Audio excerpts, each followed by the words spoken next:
Missed an episode of your favorite podcast? Choose from over a decade of content in our archives, not just the latest episode. All free at gcnlive.com.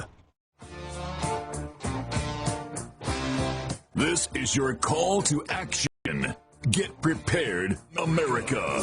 Economy, survival, energy, disasters. This is USAPrepares.com. Informative radio, educational radio. Interact now by emailing instructor@usaprepares.com or text at 434-390-7953. Class, please take your seats. Now, your instructor, Vincent Finelli. Everyone all set? Cocked? Locked? Here we go. Now, correctly to USA Prepares. Thank you for being in class today. Jason is engineering the broadcast in Minnesota. I'm Vincent Finelli. Dr. Richard Allen Miller's with us. Welcome, Rick. Good morning. And I need one digit on the pot for increasing volume. Thank you. Yeah. Okay. Let me get, hold it. Let me get the wrench. Okay. There you go. Hey, Rick. What would you like to talk about today? Is there anything that's any hot buttons? We discussed some of the things we need to discuss. After that, it's an open field. Okay. I've got a couple things that I'd like to talk about with you today. And by the way, I just wanted to say, it's such a pleasure to work with someone like you. I've been doing radio for some time now, and I have to say you're probably the most simplest and easiest person to work with. Why do you say that, Rick? Because you listen as well as talk. Okay. Most radio have agendas. They want a certain thing to happen, and they try to control it. You allow me to go crazy. Well, what we do here at USA Prepare. Part of why you're a good announcer. By the way, that's well, I not appreciate the whole it. thing, but that's like one thing that I really appreciate about you.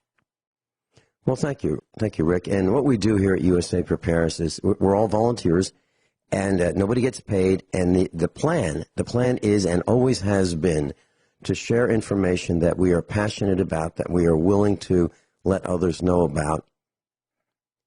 Our experiences. Yeah, and our concerns, you know, yes. Educated, keeping current with what's going on, and trying to give the best insight. I miss Matt Stein. I absolutely miss my daily talks with him. J.C. Cole is another person. I'm mentioning him purposefully because he could become another Matt Stein if he wanted to. He's been at your conventions before. He's certainly different knowledge, but as knowledgeable. And his daily links to me are so appreciated as keeping me current. I think that J.C. Cole could become another Matt Stein. In my humble opinion. I'm very impressed with him. Yeah, I know J.C. Cole as well. And, and I am privy to some of the correspondence that you and he have. Some of it gets forwarded on, or I'm copied on some of it, and I appreciate that. So, Rick, you mentioned something very interesting to me this morning before the broadcast. You said, I've gone dark. And I'd like to talk about that for just a minute. Now, some people might misinterpret what that means. I mean, go to the dark side. That's not what you meant. I think what you meant was that I've gone kind of offline a little bit. Yeah, you're not every day. You're not. I have no idea what's going on because we haven't communicated, directly with email, telephone calls, or even, letters. Yeah. Well, and I'd like to explain that. And it's very interesting that you happen to mention that. And I've been mentioning over the last couple of months, hey, Vinny is really busy. Vinny is trying to keep the farm together. Vinny is working from early in the morning, daybreak, till dark every day until he collapses. The whole family is. And it's getting tougher. And so I don't have the time that I might have had in the past to get on the internet, to send emails, to pick up the phone. I can hardly even answer the phone. So when you say I've gone dark, I've gone absent from being available as much as I used to be available. And that's absolutely correct. But it has nothing to do with Rick Miller or Rich Scheben or Joey or, Norm. It has nothing to do with any of the personalities and our dear friends. It has nothing to do with that. It has to do with me. When I was doing undergraduate work at Pullman, I cut wheat, and we had 4 meals a day. We had breakfast, lunch, dinner, and then supper. And we had 4 meals. And you got up before daylight and went out into the field and zerked your machines, getting it ready for field cutting. Then you went in, had a big breakfast, and then you went out just at daybreak when the light had started to dry the dew on the product, and you ran the combines. I drove a truck at first, and then I drove the combine. And we used to have 6 of them moving at one time in Palouse Hills. And I remember doing that as an undergraduate. That's how you worked your way through college, is you cut wheat in the summer. And you had 4 meals. And supper was after dark. Yeah. You had dinner, and then you had supper. Mm-hmm. You worked until darkness, and you couldn't see anymore. You sometimes even kept lights on because you had weather coming like you do now. Right. You mentioned the word zerk, and I want to define that for our class, for those who have not heard the word zerk, Z-E-R-K. A zerk fitting is this little tiny fitting that goes... Yeah. And it goes, it's about the size of a pencil eraser, okay? Number 2 pencil eraser. It's not quite as large in diameter, but it's about the same length. And you attach a grease gun to that, and then you apply hydraulic pressure with the grease. It goes through this zerk fitting, which has a ball check valve in it. And the idea is the grease goes in, but the grease doesn't come out. The grease goes in, but the dirt doesn't go in when you take the grease gun off the fitting. That's what a zerk fitting is. Well, one of the things that I wanted to talk about today was what I've noticed, the absence of zerk fittings. So here at our farm, we've got some neighbors, and they run into problems with their equipment. One neighbor came over yesterday, and first he called and he said, hey, I've got a problem with my mower. Can I bring it over? So he has this John Deere 42-inch riding mower. And so he put the mower deck on his pickup truck. He drove it over here. And what happened was the deck, the steel deck, which is a formed deck from a single sheet of steel, it's hydraulically formed, bent in all these shapes that it has. It cracked. So he asked if we could weld it. So our son got out the Lincoln welder, the MIG welder, and he reinforced it where it needed to be reinforced. He cut some large washers, cut them in half, and applied them across the brakes. This mower had about 12 inches of cracks where the spindle or mandrel, that's the shaft that holds the blade, the top is attached to a pulley for a belt which drives the shaft which drives the blade, the mower blade. Well, it cracked so that the new replacement mandrel or spindle would break right off, as soon as he started mowing. So the mandrel broke, and he had to get a new one of those, and the deck is broken. Now, this is a John Deere mower. Okay. 2 days before that, there was a John Deere mower here at the farm, and about the same size, 42-inch cut, 2 blades, and the way the frame is made, it's really not a frame, it's just stamped steel. Well, all 4 attachments to the rear axle broke. So the rear axle fell down, and it was just hanging without supports. So we had to fabricate straps and reinforce and make gussets and cut sheet metal and weld it all back up to put this other different John Deere mower back together. Now, the interesting thing about these 2 mowers is they're both about 42-inch cut. Both of them you could buy at the Chinese factory outlet, And you'd say, well, that's a John Deere. That must be really good. Well, the real story is not so good. Then another neighbor, 2 days before that, called up and said, hey, can you pick up the mower? We've got a Poulin Pro 42-inch cut, and it keeps breaking the belts, all right, and bending the blades. Well, what happened with that one is the spindle, mandrel, both of them, the bearings fell out, and they needed to be replaced. What I'm saying is that these mowers that you can buy at the Chinese factory outlet, and you can buy them other places, farm and ranch stores, and you can buy them all over, Tractor Supply, they're not very good quality. They are designed to fail. They don't have, most of them, Zerk fittings to lubricate the bearings on the mower blades. So what happens is they wear out very quickly. Now, if you contrast that with a mower that we have in our barn that was built in 1962, it's made by Cub Cadet, it had a 10-horsepower engine. And the neighbor, when we lived on the East Coast, he was a farmer. He planted a beautiful, beautiful lawn. It was immaculate. And he would cut the lawn twice a week. He would cut 1 acre twice a week with this Cub Cadet, 10-horsepower single-cylinder mower. We have that mower. We bought it. He paid $1,095 for it back in '62, which was an enormous amount of money because you could buy a whole Mustang 2 years later for $24.95. Okay? This mower was a little less than half the price of a Ford Mustang. But that that mower has had its third engine. I put the new short block in it when our neighbor had it back in the 60s. So let me get this straight. In order to be a farmer, you also need to be a machinist. That's correct. That means you also need to be in animal husbandry. You have to be in crop selection. Let's see. The list goes on and on. A farmer is a physicist.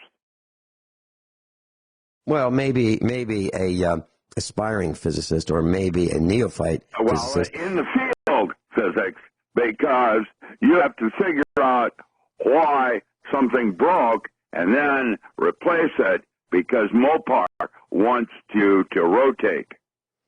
Yeah. So I got it. Yeah. Just wanted to make it clear to everybody that being a farmer requires a number of different skills.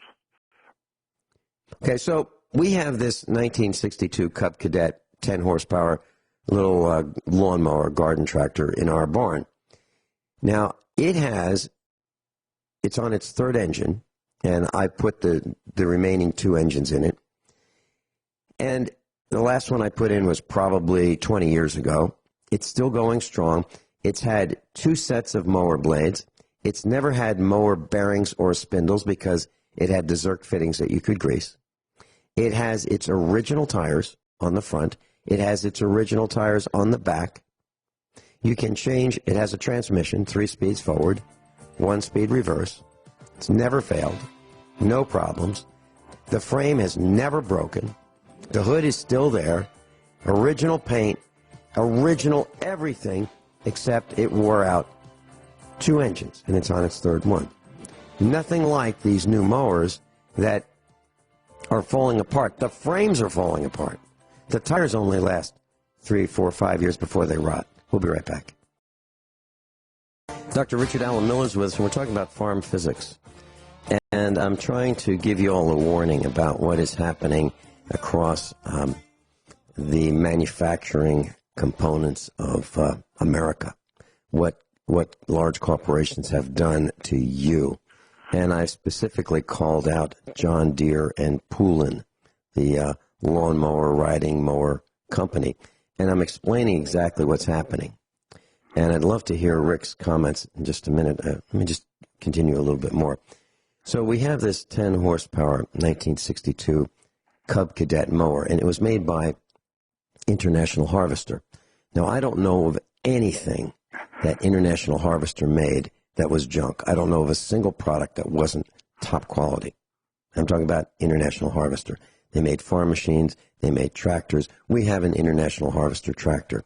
It's called a IH 385. It's 40 horsepower. It's been running perfectly since 1989. This thing just works and works and doesn't give us problems. Well, what's happened in corporate America is there was this company called Murray, M-U-R-R-A-Y, and you could buy a Murray branded lawnmower at the Chinese factory outlet. Well, Briggs & Stratton bought Murray and Simplicity and Snapper because they were bankrupt. And there's a company called MTD.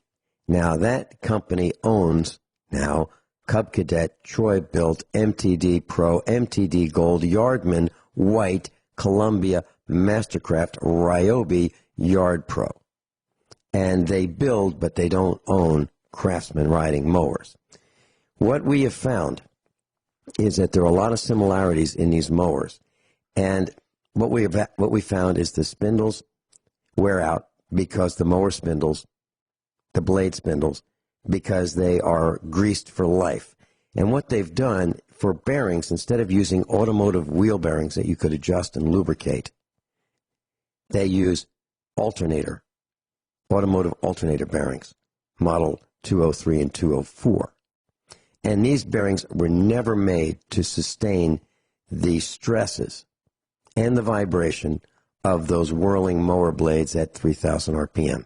So they wear out very quickly, and you can't grease them to extend their life. So if you go to eBay or you go to Amazon, you can find the pulleys, the belts, the shafts, the mandrels, the spindles, the blades. They're common. They're common because they break. So if you have one of these mowers and you don't have a welder, you're going to have to find someone who does have one to keep this darn thing running.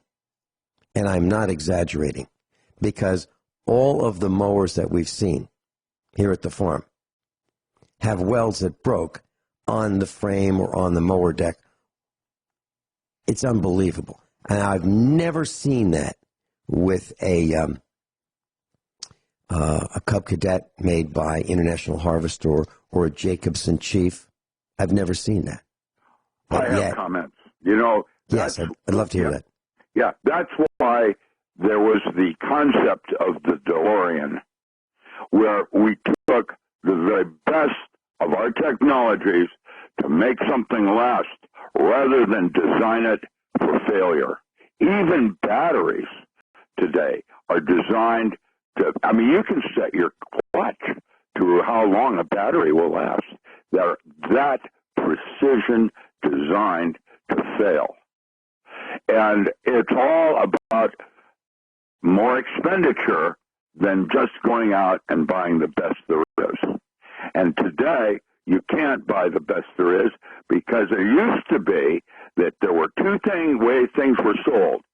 There was cheapest and best buy. That would be like Snap-on and Craftsman.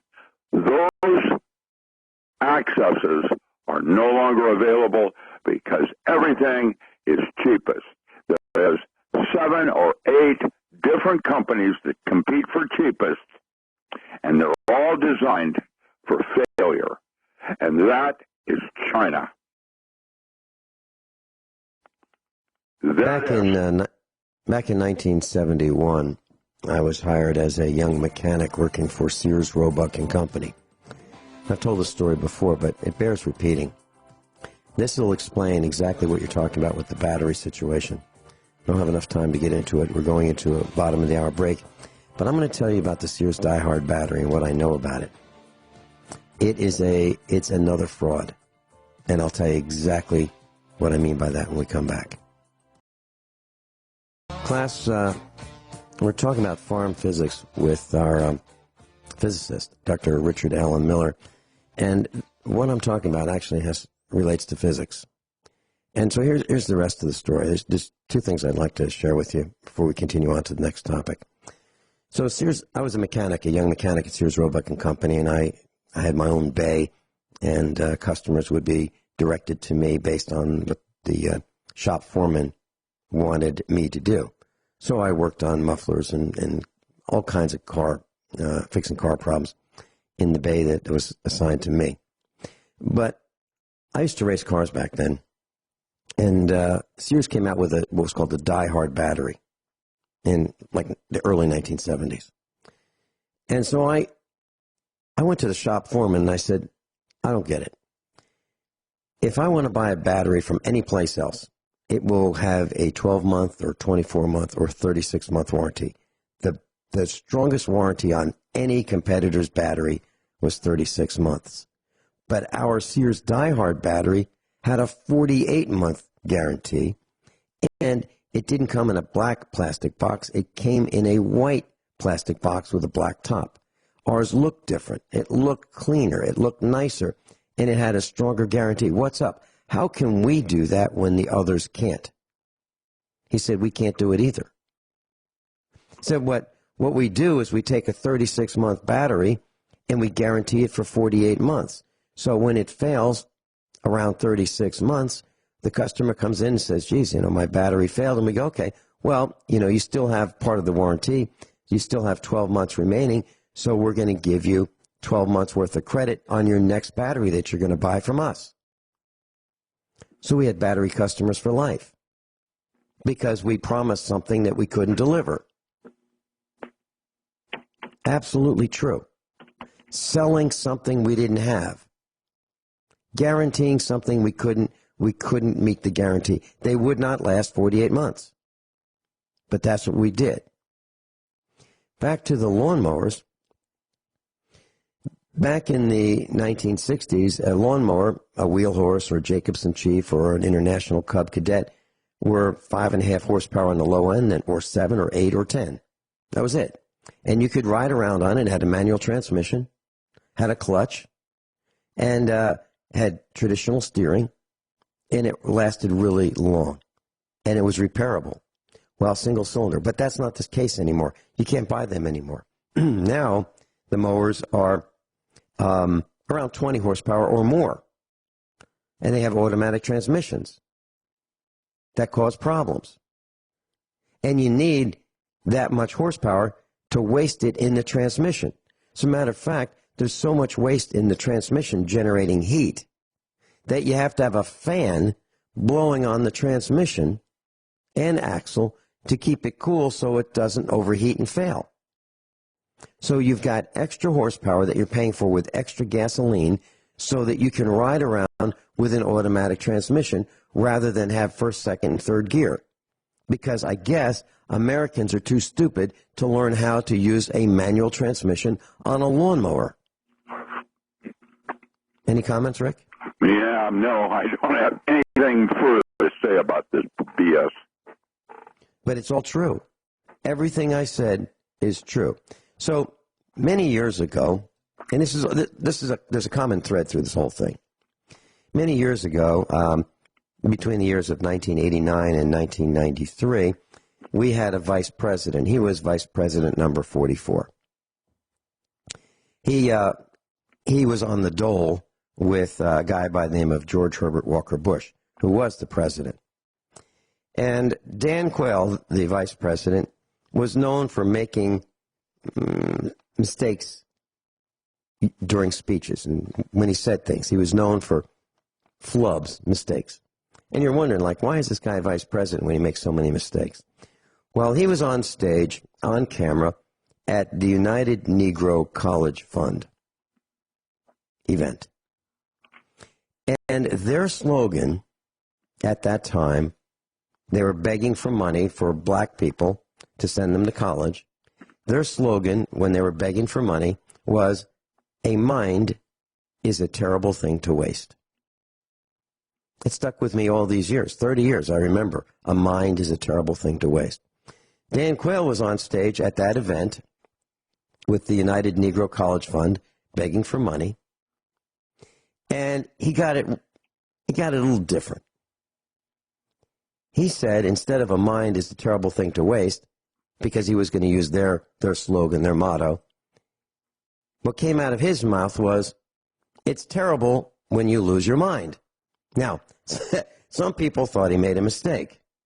Well, 30 years later, I don't think he made a mistake.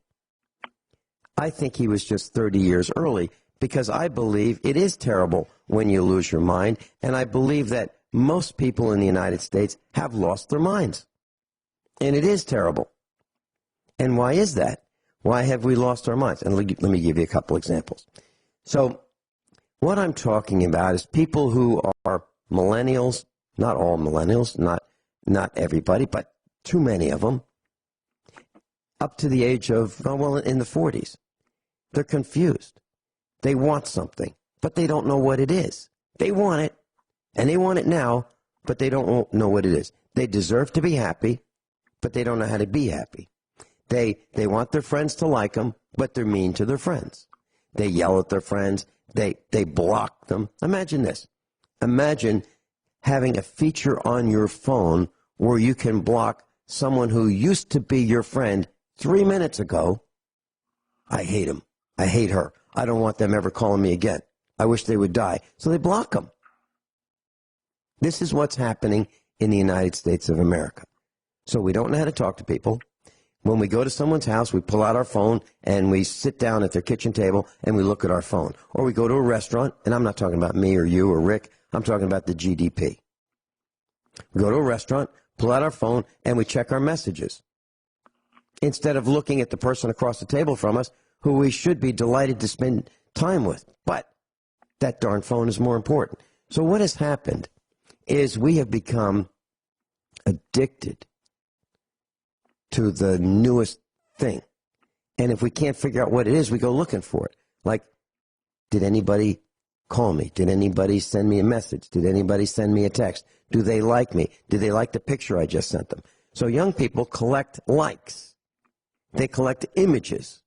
Whereas Rick Miller, you and I, and most of our class here didn't collect images. We collected things. You wanted more test tubes, more chemicals, more physics devices to experiment with, more test equipment, more wires, more resistors, capacitors, inductors, variable capacitors, electron tubes, transistors, integrated circuits, LEDs. That's what we collected, and we made stuff with them. But young people don't do that. They don't know how to do that. They don't know how to be creative. So what has happened? What's caused all this? Big corporations. Big corporations have become so greedy, they have replaced the American worker. We used to have people with typewriters, literal typewriters with typewriter ribbons. And they would type, and if they made a mistake, they'd have to figure out how to correct it. Okay? They would type an original document on a typewriter. Well, we've gotten rid of all typewriters and the ribbons. We still have the paper. We put that in printers. So we've gotten rid of all these people who used to know how to type. They'd leave high school, and they would aspire to a job. They'd get within a company, and they'd grow with the company. But they can't do that anymore because we don't have people typing. The jobs are gone. We've shipped them overseas. We don't need them. We don't need no stinking jobs. So now young people have nothing to aspire to. They can't go to that factory and work there because the factory's not there. We don't make anything. We don't make any goods in this country. We'd rather have the Mexicans make them, or the Chinese, or the Japanese, or Bangladesh, or Sri Lanka, or Taiwan, or Hong Kong, because we don't need to make it in this country. We don't make clothing in this country. We wear clothing. So the whole point of all this is young people, all the way up to in their 40s, have nothing to aspire to. Their lives are miserable.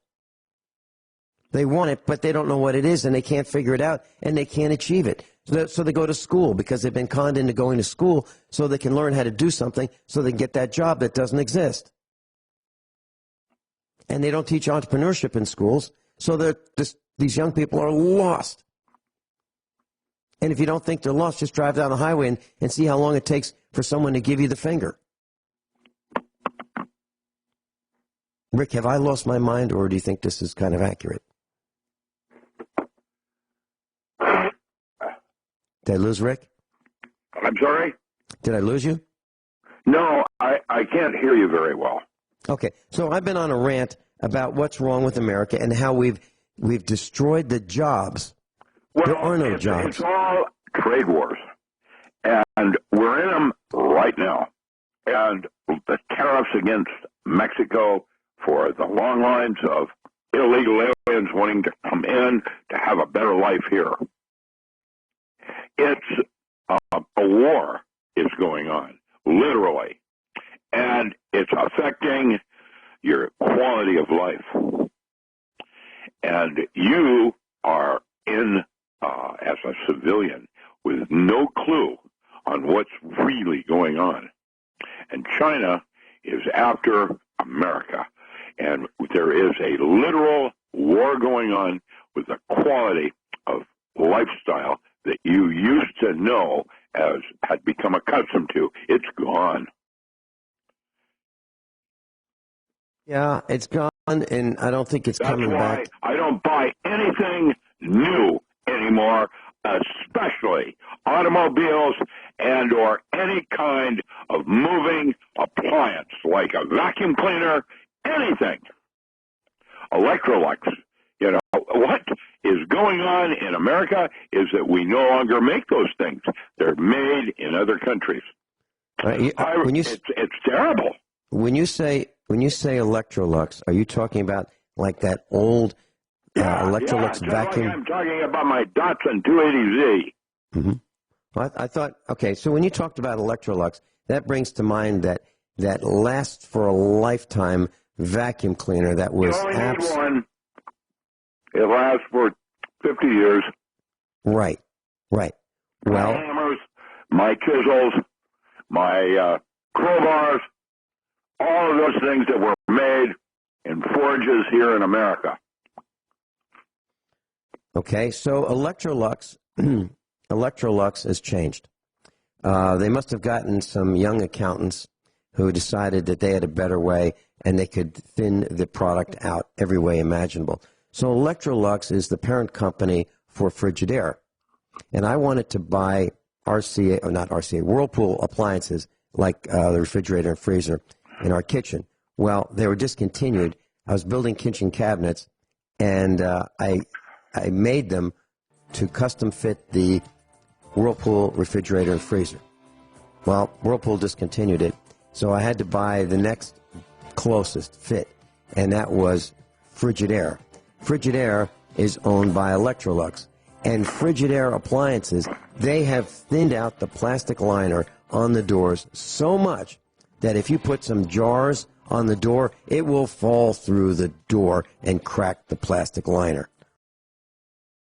Dr. Richard Allen Miller is with us. And Rick, so being a young person today has got to be really, really tough. And I'll tell you why. So if you want to find that ideal person, you can go on your smartphone and you can install a dating application or a dating app called Tinder. Now, Tinder has finally decided that they need to broaden their horizon of sexual orientation choices. So Tinder now has nine choices that a person can make when they're looking for that ideal mate. And here they are. I'm not making this up. So, what orientation would a person like to be? And they tell Tinder, here's my answer based on my choices. A person could be straight, gay, lesbian, bisexual, asexual, demisexual, whatever that means, pansexual, queer, or questioning. That's what a person could be. When I was growing up, Rick, and when you were growing up, there weren't those choices. Female. A person... Yeah. So what I've been trying to say is we are doomed. We have lost our way. We have allowed manufacturing... This is the distinction between globalism and nationalism. And globalism has 32 different choices for sexual preference, where nationalism is male and female. Now, or not applicable. Not applicable. What is gone wrong with our society is... Never mind. Never mind. I'm just not playing that game anymore. I'm finished with it. And And as far as the Democratic Party is concerned, they're as weird as the Republican Party, and I want the old system back where both Democrats and Republicans wanted the same thing for America. They just wanted to do it differently. Well, there was a time even for the United States anymore. Right. There was a time when they had a difference of opinion as to what would be best for us. Now they have a difference of opinion as to what is best for the people who are running the show. How can they increase their coffers? How can they satisfy their individual greed? What's in it for them? Of two men from the rear showing their butts, one with a child on his shoulders and another one with a child between them. And imagine the confusion of those children today in terms of what is and is not appropriate for bathrooms, for clothing, the whole thing is designed to cause trouble. It isn't to make things better and to be fair to everything. Oh, no. If that were true, I wouldn't be upset like I am. That's not exactly at all what's happening. In fact, what is happening is that our children aren't even getting an education anymore at any level. Why? Because they'll not leave any child behind, and everybody speaks Spanish. I remember a moment when it wasn't Spanish, it was called Esperanto. What is going on? I'll tell you what's going on. We've been invaded. China, Mexico, all of it. And just the people wanting to have a better life in America, why is it that 1 in 4 has a communicable disease? I'm going to tell you that those lines were paid to cause an influx of diseases into America that America had the good life of no longer having. And then we have immunity cases. And it goes downhill from there, and I've had enough. It's time that people say something about this because it's crazy. It's so crazy. It's wrong. And everybody knows that. Yet they continue to accept it. And not everybody's accepting it. I can tell you this, that if one of our boys... Republicans and the Democrats now. And let me tell you what I think about Pelosi and some of this nonsense. Oh, never mind. I'm not going to go there. I'm just embarrassed for them. Embarrassed for them. Quote me. So I can tell you that if one of our boys were shopping with Mrs. Finelli and she went into the ladies' room and some guy walked into the ladies' room, I know what would happen next. One of our boys would go into the ladies' room. There'd be a little bit of noise. Mrs. Finelli would be walking out. Our son would be walking out. And then the ambulance would show up for the person in the ladies' room, the guy that walked in, to take him out on a stretcher. That's what would happen.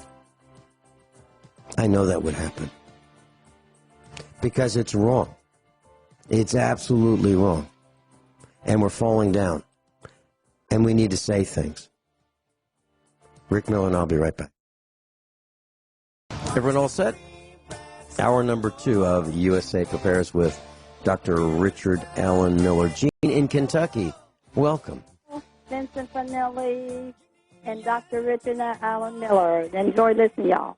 I've got, I wanted to call in about the batteries, the car batteries. The first I want to mention, just to remind people when they get rid of personal information paper to cut out their name, their telephone number, their social security number, their address, and all that pertinent information, because I find papers quite often at recycle bin and whatever over the years, and I think people just don't think.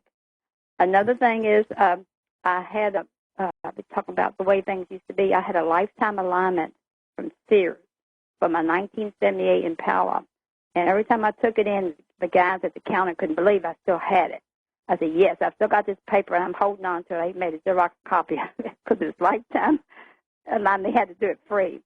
Mm-hmm. And what I really called about, you mentioned car batteries, that Sears had like a 48 warranty. Well, I had a lifetime battery from J.C. Penney. Yeah. And they had to honor it. And when they finally closed up their garage over there in Louisville, they had to give me a regular battery. But I did have it. I called my husband and confirmed, yes, you did have a lifetime battery for that 78 Impala. Mm-hmm. So it was such a thing back then. Very, very good point. And Sears and J.C. Penney were competitors. Mm-hmm. So I assume what happened was when Sears came out with the Die Hard, J.C. Penney had to one-up them and come out with a lifetime warranty. And what they were betting on is that you wouldn't keep the car that long. Oh, yeah, but they didn't know me. Mm-hmm. Mm-hmm. Well, but I don't have the year written down, but I do have it somewhere on a folder somewhere at the other house. But I remember buying it, and I had it for years until I got rid of the 78 Impala, and I sold it for more than I paid for it. We bought it used from a co-worker back in, I think, in 80, and sold it on Craigslist to some young gentleman. I had calls from all over the United States for it because it's in such good shape because I kept it in a garage. I didn't have a whole lot of miles on compared to other people because I didn't drive a whole lot. So and you bring up a very strong point, and that is that a warranty is only as good as the company behind the warranty. So while you have, and you still have a lifetime warranty from J.C. Penney, but you're not going to be able to get that warranty honored because J.C. Penney is not in the battery business anymore. Well, they closed their garage completely in Louisville. Right, and so did Montgomery Ward's. Montgomery Ward's was a competitor of both Sears and J.C. Penney, and they went under as well. And pretty soon, we're going to find out that Sears is no more either. Well, we don't have any more Sears, at least in Louisville.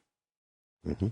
Mm-hmm. We still have one here in Springfield, Missouri, but it can't be much longer because when you go into the store, you'll find that there are very few salespeople, but there are more of them than there are customers. But there are more salespeople than there are customers. So that's not a really good model for success. But when I heard that you were talking about batteries, I did a quick mental calculation of how many automotive batteries like the one that you're describing in your vehicle we have here at the farm. Yeah. We have 36, at least 36 automotive lead-acid batteries. That doesn't count the solar system, which is nickel iron, but just 36 car-type batteries in our tractors and equipment here at the farm and vehicles. And if each one lasts 3 years, and if each one costs $100 to replace it, we would be buying 12 replacement batteries every year if they lasted 3 years on average. We'd be buying 12 a year at $100 a piece for $1,200, or $12,000 worth of batteries for 10 years. It's nuts. Now, do they have to wear out so quickly? The answer is no. No, they don't. And if you keep them topped off with distilled water, and if you apply a desulfator, which is what I do. We bought those little things for golf carts, too. Okay. Do they work for you? Well, they seem to be.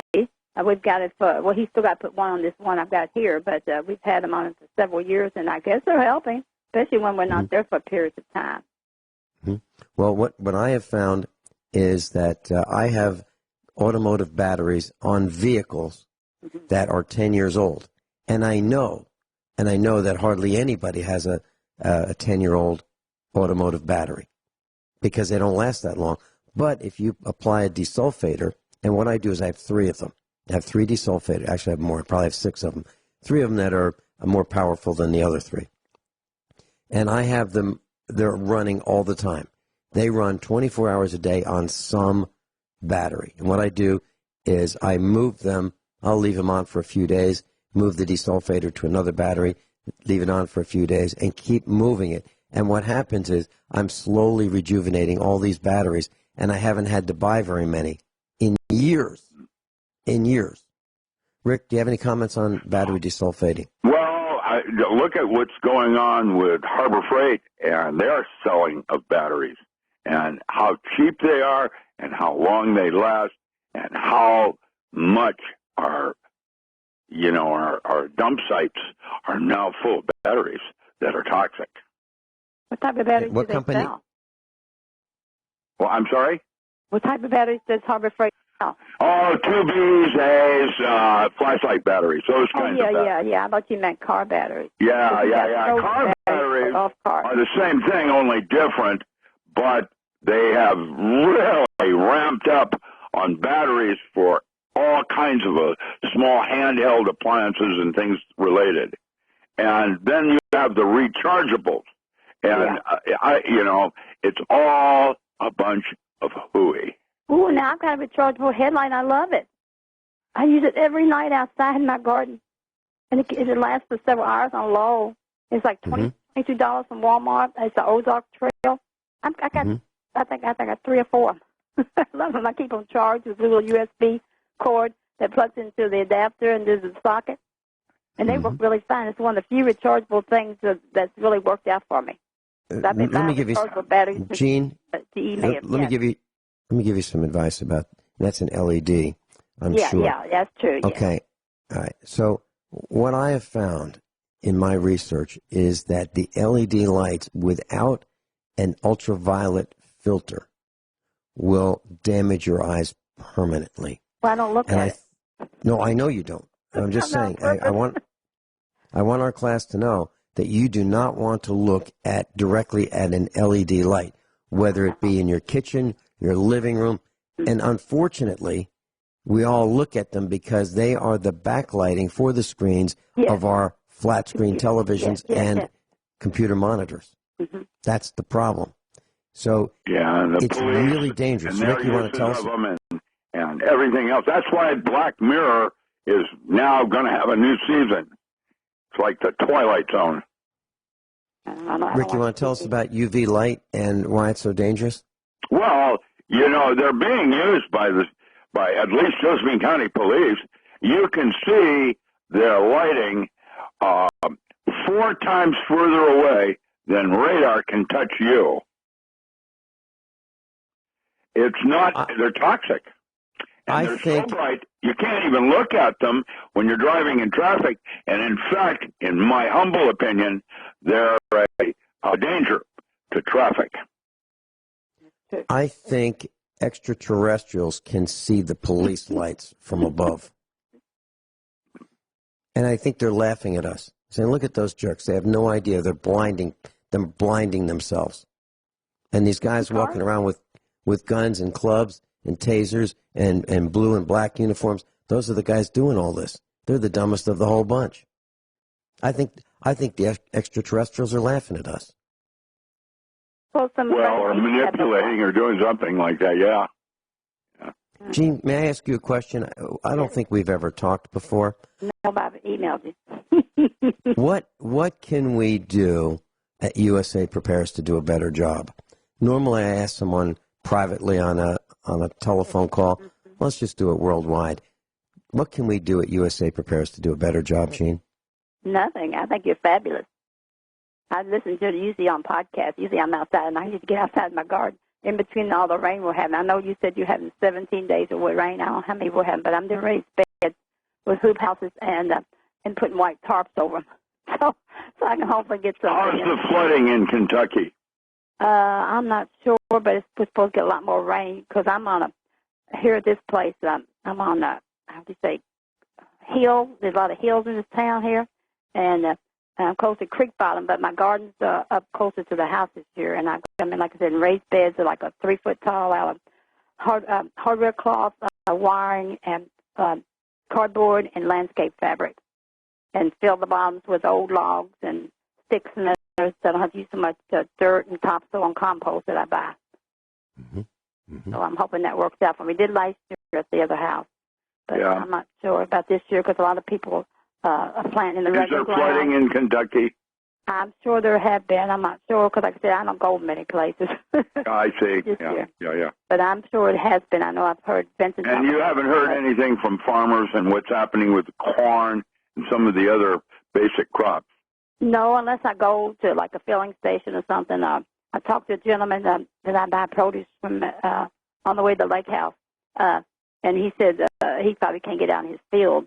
He sells a little produce, that he grows himself, and that's kind of bad. And the Amish, I think they've got some stuff my husband. Does that mean prices are going up and everything? Are you seeing that?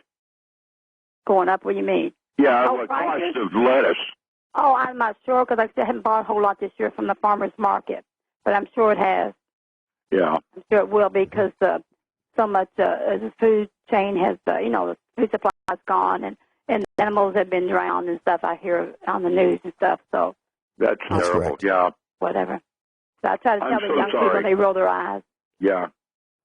People just don't want. Well, they need to do more than roll their eyes. What they need to do is get out there and start complaining and start doing something about it and holding these parasites that also are known as government officials accountable for the damage that they've allowed to have happen. Oh, I like tell the people chemical this all the spraying. time. I try to speak to them. I say, y'all need to do something about it too. Go to meetings, write somebody, do something, not just consent to everything that's happening. There you go. I agree with you. Okay, I'm going to let Gene, y'all go. I got to get outside. Y'all take care. Don't be a stranger. Okay, thanks, Vincent. Thank you. Bye-bye.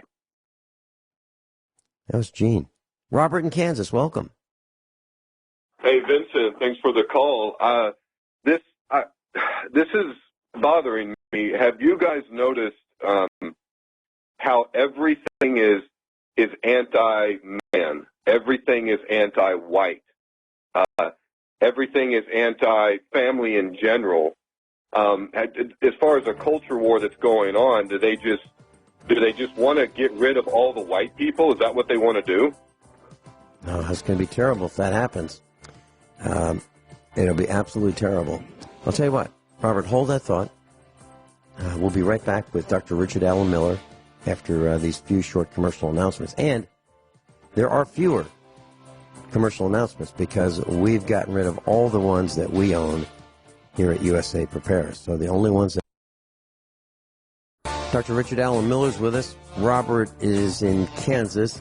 Robert, you're concerned about the plight of the white Americans, as I've heard it. Is that correct?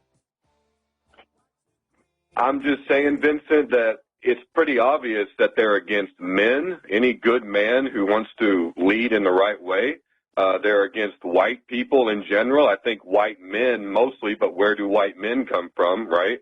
It seems as though they're telling us something that, if you're paying attention, it's just obvious. They seem to hate white people. It's all over the news. Get rid of the white people. And just a conspiracy against the manhood in general. Yes, Vincent, I'm concerned about all of it. How about against masculinity? Okay, how about just the plain old straight white guy? How about these television shows who show homosexuality as being normal? How about these television shows that show the white father as a bozo, a moron, an imbecile, someone who doesn't get it right? Bunker.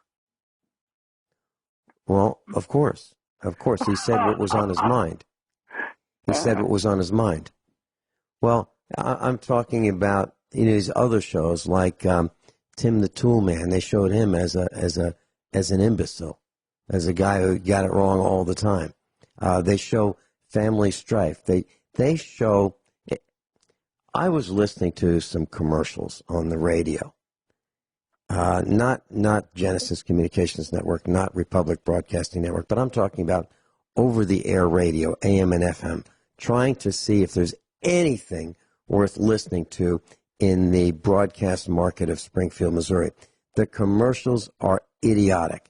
They are aimed at people that are so dumb, I just can't believe that they're spending money on these commercials. Then I look at YouTube videos, and I see these 15-second commercials, and I'm hovering over the skip commercial part of the screen because I can't wait to get rid of these commercials.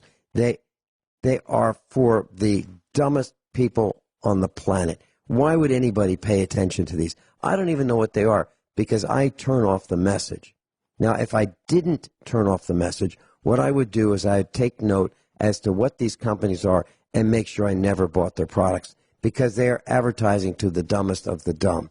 Whatever happened to blacks marrying blacks, whites marrying whites, Chinese marrying Chinese, Native Americans marrying Native Americans? Whatever happened to that? No. We have to have all these mixed marriage, pro-mixed marriage, pro-single-parent families, pro-minorities. Whatever happened to what's really normal in the United States of America? Whatever happened to that?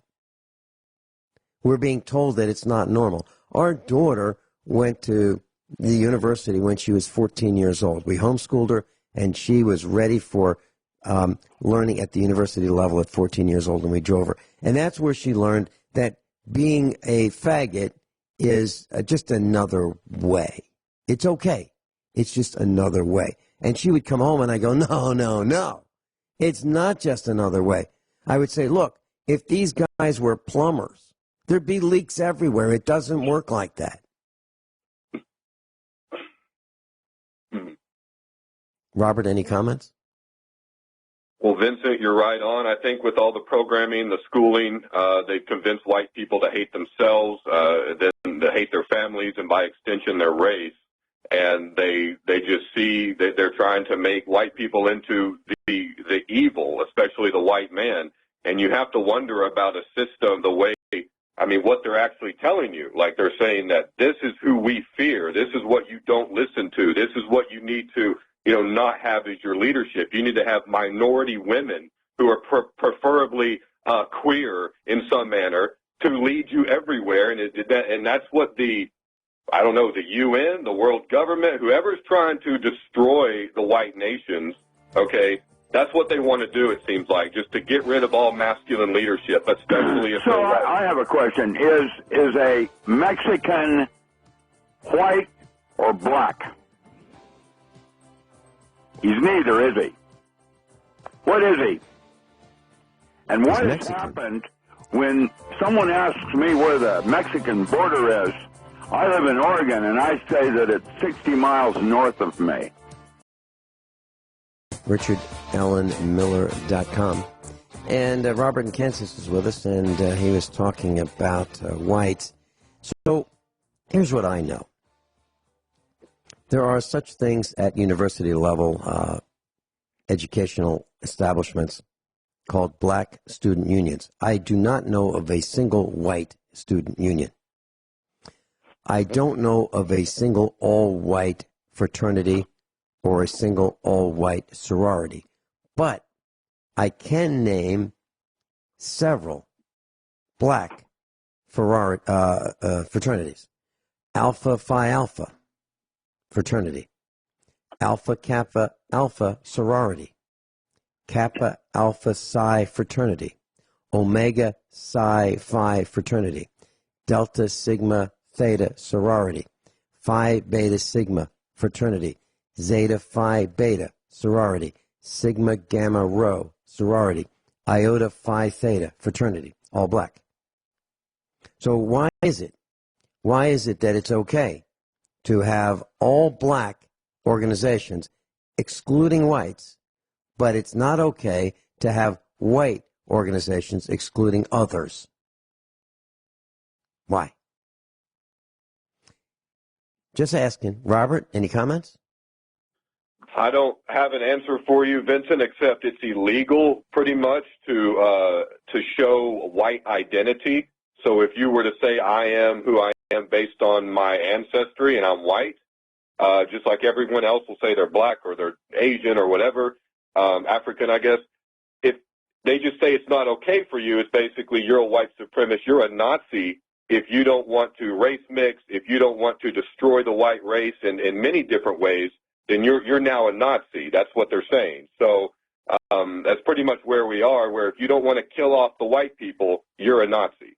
That's what I'm getting from the education systems and the media. That's what it is. That's what they're saying. Robert, when you attended school, were you ever in a fraternity? No, I was in the military prior to going to college, so I kind of skipped some of that and just I was just a normal student there. Rick, were you ever in a fraternity? No, I was married. Always in college, I was married. Okay, I was in a fraternity, one of the largest in the country, and I was the president of the fraternity. And I can tell you for certain, we did not exclude anyone from being in our fraternity. Now, we did have pledging, and we had to get along with everybody, because if there was someone that we absolutely didn't like, he wasn't getting into our club or our fraternity. But we never excluded anybody. We never found anybody we didn't like. And we didn't exclude anyone from trying to be in our fraternity. The one I was president of is an international fraternity. It's one of the largest in the world. At the time, it probably was the largest in the world. But we never excluded anybody on race at all. But no one who wanted to be in our fraternity ever was denied. Not one person. Anyone who wanted to be in it. I found that prejudice was a state-by-state variation. In the state of Washington, where I grew up, it was homogenous. Our central district was where the blacks hung out, and it was called the CD, and was the lesser part of town, but it was not Harlem. And what I guess I should say is that I grew up without prejudice. My father had a name for every single race in Gook, Slope, Dad had it all. And I just never went there. And the state of Washington, at the time I grew up, was not very prejudiced. We were not Haller Lake and the Ku Klux Klan out of Idaho. And we had our own ways of being, and I never thought about it one way or another. Arthur Ashe was my doubles partner when I played tennis for, DuPont. I was a national champion, and I played tennis, and Arthur Ashe was my doubles partner. And I never thought about him as being black at all, ever. In tennis, it was different than it was like football. I remember Charles, never mind. I used to play football in high school, and when I went to college, Charles Green and several other very famous football players were personal friends of mine at Washington State. Clarence Williams. Clarence Williams made L.A. All-American, and he went from Renton High School, and I remember going up against him in high school where they carried me off the field out cold. I was a right linebacker and had to take him out as a fullback coming around right end. And my coach said if we were even going to have a chance, I had to take him out. And I did, and we became friends after that because he was physically twice my size. And we never had prejudice in Washington that I measured as serious at all. But when I got down into Oregon, the Ku Klux Klan was well established here. And the whole concept of white had a whole different meaning than it did. Now, this whole thing started with education and leaving no left child behind. And what has happened is we have got a bunch of people coming into the United States whose values are quite different than our own, including health and diseases. And now it's changing everything in California. And there are outbreaks of bubonic plague because of the influx of, and I have to believe it's orchestrated. It's as simple as this, Rick. People like them. So whatever your culture is, that's how you were raised, and you kind of like that because that's what you know. So you like people who like the same kind of cultural things that you like. It's as simple as that. And so if you like playing basketball, you like people who play basketball. If you like computer technology, you like people who like computer technology. If you like cooking, those kinds of things. But if you find someone that has a like that's foreign to yours, you may not like them so much. That's why there's little Italys, little Irelands, little Chinatowns, the black sections, there's little Germany. That's why cities have those, because people like them. It's not that there was a law that if you are German, you live in little Germany. There's no law about that. But people just gravitated toward people that had the same culture. It was simple as that. So when people come to the United States, if you want to come here and you want to contribute, I'm okay with that. But I'm not okay with me having to change my language because you came here. And I'm not going to change my culture because somebody came here. They need to adapt. Any government official in Oregon today, you have a choice of Spanish or English before they even start to select. Press 1 if you're English, press 2 if you're Spanish. How's that work? Okay. Well, wait a minute. I don't think there are enough choices. I think there need to be, then there needs to be a sub-menu underneath that for sexual preference, right? Don't you think? It goes downhill from there, yes. The whole thing is nuts. And imagine what it's doing to children under 6. Right. They're confused. And they should be confused because we're confusing them. Robert, anything else you'd like to say? We've got Kyle holding in Montana. Sure, Vince. I just want to say as men, regardless of race, we have to inspire other men to be the leaders that they are. The women, you can't allow them to lead. You understand? If you allow women to lead, they will destroy the nation. They'll make hell on earth for themselves.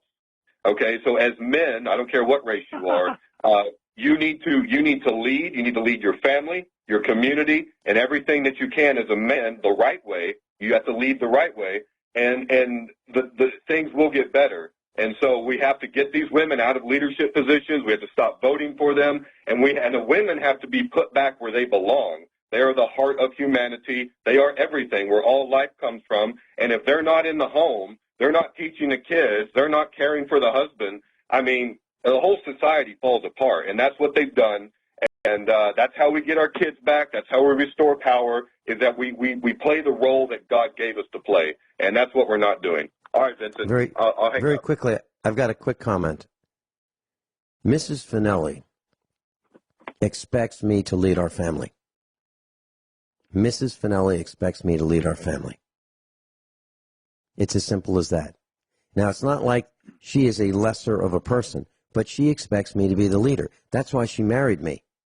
She didn't marry me to follow her around. She married me because she thought that I would be the person that could lead the family that she and I would build. As simple as that. Well, women don't let you lead. You lead or you don't. That's what it is. You're the man, and you lead in the right way, and that allows a woman to follow you. If you lead her in the wrong way, she's going to know you're weak, and it's very hard for her to follow you. And it's just how it works. You can't. If you're a weak man and you let her lead, well, eventually she's going to be, fed up with that because she knows it's wrong. She knows something in her. Maybe she doesn't even consciously know it, but subconsciously she knows you're a weak man. She doesn't want to follow you. She knows you'll make wrong decisions. She doesn't want to follow you. So women know.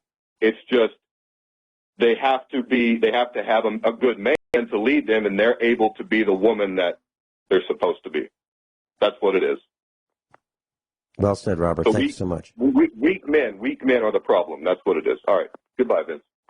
Thank you, Robert. Kyle in Montana, welcome.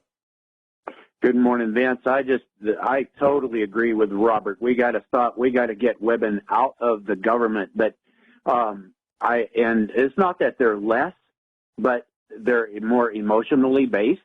I totally agree with that. But I was going to go back real quick. The main reason I called is the reason. I mean, you just heard on the top of the hour news how that YouTube and Facebook is going to start eliminating anything that talks about white supremacy in any way, shape, or form. What they mean there is not white supremacy. They mean anything white that's going to show the white people in a good light. You even take a popular show like Criminal Minds. Here, the main character, one of the Rossi, is going back to a black wife.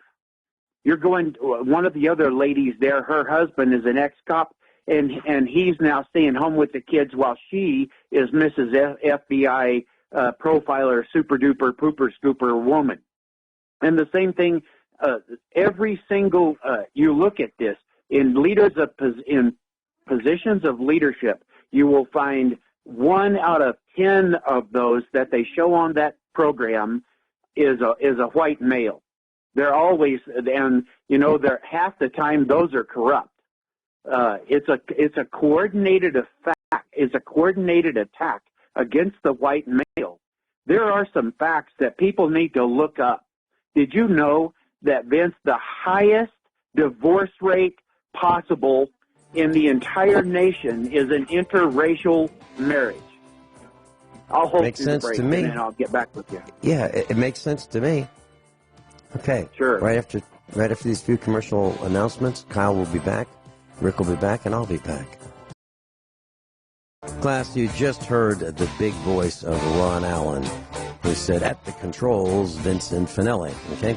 Well, he's a USA Prepares instructor, and he did the intros and the outros of USA Prepares, and they've only been done by him. And I really like Ron Allen. And about a year ago, actually probably over a year ago, Ron Allen and I did an analysis of a radio commercial. We did a broadcast about that, 1 hour broadcast, on what are radio commercials, how they work.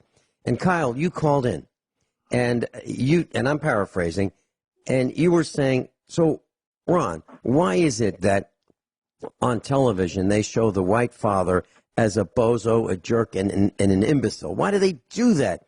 And Ron Allen said the most amazing thing, and I remember it very clearly.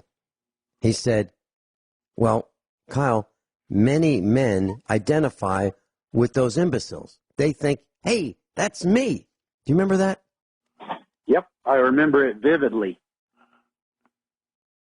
Yep.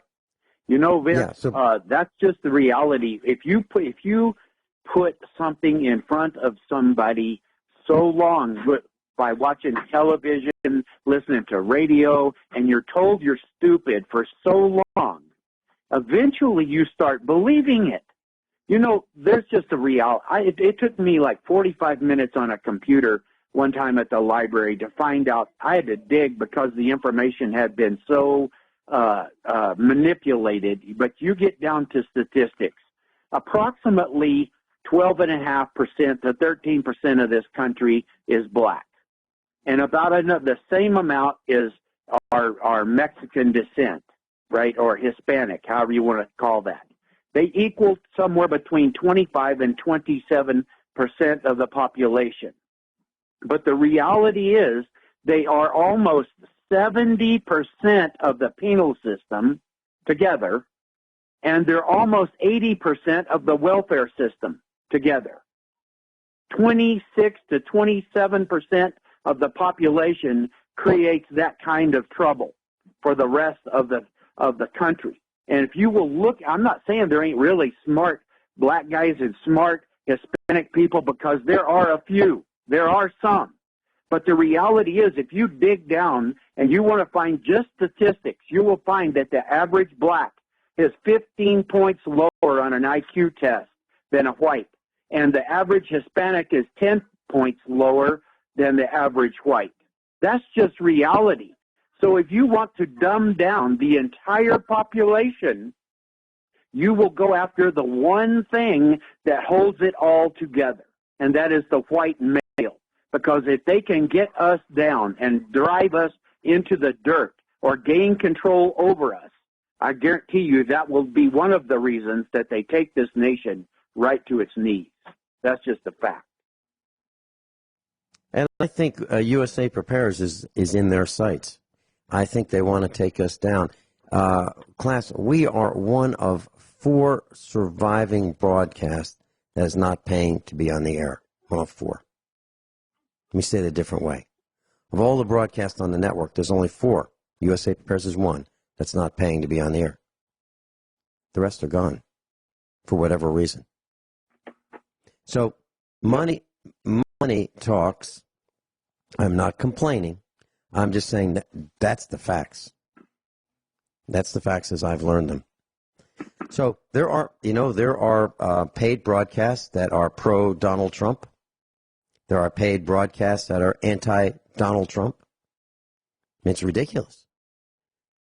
So we are one of the very few, I mean really, less than a handful of broadcasts who do it because we're passionate about it and we're not looking to make money on it. There's less than a handful of those. I'm not exaggerating.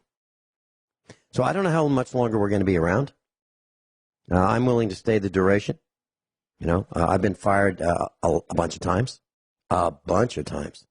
Vinny just disappears. And people go, what happened to Vinny? Did he leave? No, he got thrown out. That's what happens. Because our message is not the message that those in charge want us to say. We're saying exactly the opposite. We're saying that cops, you got to be suspect of cops because they cause a lot of problems. I tell people never call 911 because you're likely to get shot. But that's not the message that mainstream wants you to hear. They say call 911. The guys in uniforms are going to come help you. I think the guys in uniforms are going to come help themselves. So, Kyle, it was a real rude awakening when Ron Allen said, I remember it, when he said, oh, yeah, Kyle, come on. There are people, and I'm paraphrasing, there are men who used to be the head of households that think they're just like that jerk on the TV show or that jerk in the commercial. That's them. They go, hey, look at me. That's not Dr. Richard. The sad part is, Vince, they actually make them want to aspire to be that stupid. Right. And that's not Kyle. And that's not Rick. And that's not Norm. And that's not Rich. And it's not me. And it's not John Regan. It's none of us here at USA Prepares. Kyle, thank you so much for being with us and sharing those statistics. Dr. Richard Allen Miller, thank you for being with us and sharing your wealth of knowledge. RichardAllenMiller.com. And you may want to buy some of Rick's books.